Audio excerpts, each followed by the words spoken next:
Magandang araw po sa inyong lahat. Ito nga po, ang araw ng linggo, ang aking mga naging ganap. Ito nga po, maglalaba po ako ng mga kortina. Ayan nga po, pag ako naglalaba ng kortina, ayan po yung para mga bilog po. Hindi po yan isinasama ko po sa washing. Ayan po yung aking mga lalaban. Napakarami pong kortina. Parang iyan po ay 25 or 26 peraso ang aking kortina. Dito po yan sa loob ng bahay. Ganyan po siya karami. Ayan, ganyan po ako pag maglalaba ng kortina. Hindi po sinasama yung mga bilog. Yung para mga nilalagay po doon sa pagsuot ng kortina. Ayan nga si Tutay. Dalawa kami maglalaba. Ayan, naglaba din ako ng mga sapin. At syempre habang ako ay naglalaba, ay nagluto nga po muna ako ng spaghetti. Bigay po yan ni Kuya Alan po sa amin kagabi. Kaya niluto ko po dito sa bahay. Sabi nga po nila ay pupunta sila dito sa bahay ngayong hapon. Ay kaya niluto ko na nga po. Ako na nga po ang nagluto sa kanila. Kaya habang ako ay naglalaba ay nagluluto po ako ng spaghetti. Ayan, hindi ko na nga po na-video masyado lahat ang pagluluto dahil busy nga po ang inyong inday. Ito nga po ang aking nilutong spaghetti. Ayan, luto na nga po siya. Kain po tayo. Ayan, kakain na nga po ako. At ganito ko nga po, ayan, ganyan po ang ginagawa ko pag maglalaba po ng kortina, ayan. Kumbaga yung bandang unahan po, ayan, hinahawakan ko po siya, hinahayaan ko po na yung ibaba, ayan. Iyan lang po ang winawashing ko kasi para po hindi siya masira yung bangles po ba ang tawag doon, yung po yata ang tawag doon. At pagkatapos po kapag natanggal na po yan sa washing, ayan, binabrush ko na po siya. Ayan, para lang po talaga hindi masira yung mga bilog-bilog na yung nakakabit. Binabrush ko po yan.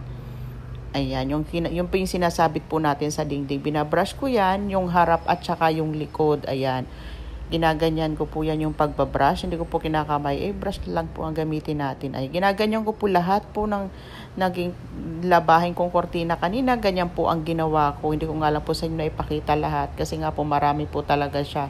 As in marami. Ayan, ganyan po ginagawa ko. At syempre, ito na nga po. Tapos na nga po ang paglalaban ng iba. Binabanlawan ko na nga po yung iba. Ayan, ay pang si Tuti nagsasalang. Ako yung nagbabanlaw, ako yung nagbabrush. At syempre, pagkatapos nga po muna, nagmerienda nga po muna ako dito sa sugma na to. Napakasarap ng sugma na to, kamote po at saka kape. Masarap po siyang ipares po sa kape. Yan. At pagkatapos ng lahat ng washing, lahat ng pagbabrush ko, ayan na po siya. Ayan, ganyan na po siya karami. Ayan, hindi pa po yan tapos kong banlawan. Ayan, pinakita ko nga lang po sa inyo na ganyan po siya karami yung aking kortinang nilalabhan kapag ako pa yung nagtatanggal ng kortina po dito sa bahay. Ayan, ako po ang naglalaban yan. Hindi ko po pinapalabhan yan sa iba. Kumbaga ako lang po kasi iniingatan ko nga po talaga. Yun nga po yung kulay bilog na yan kasi medyo mahal nga po ang pagpapagawa ng kortina ngayong mga panahon na to. Medyo ang ating budget po ngayon ay medyo may kahigpitan nga lang po ng konti. Ayan, makikita nyo naman po, ako po talaga ang naglalaba dyan. Ayan, si Tutay po ang naglalagay sa washing kasi hindi po ko masyadong kabisado yung aming washing. Kaya siya na lang po ang naglalagay. Tapos ako po ang nagbabanlaw. Ayan, lahat po yan. Ayan, binalawan po namin ng pakamay. Ayan, syempre medyo masakit-sakit nga lang po sa likod. Kaya sabi ko nga ay nagpatulong ako kay Yorme muna ng pagbabanlaw dyan. Ayan, ganoon po talaga kasi pag inyong inday kapag wala pong opisina, ay talaga dito po talaga ako sa bahay. Nagkukuting-ting ko ano pong pwedeng gawin dito nga po sa loob ng bahay ko. Kumbaga ay maglinis-linis ang konti. Pati nga po yung sa pinang aming sofa ay talagang tinanggalan ko din po kanina. Nilabang ko nga po, ibala ko nga po papalitan nga po ng takip na ang tawag po doon, yung para yung kulay itim, palitan ko nga po sabi ko ng medyo pambabae naman na kulay. Ay yung inday, talaga naman todo ako dyan sa pagbabanlaw. Ganito po talaga ang ginagawa ko kapag wala po akong pasok, ano yung pwedeng malinis sa loob ng bahay, ay nililinis ko na nga po paunti-unti. Kaya sulit po talaga ang araw ng linggo sa akin dahil pagkatapos magsimba, ito na nga po ang ginawa ko. Maraming salamat po.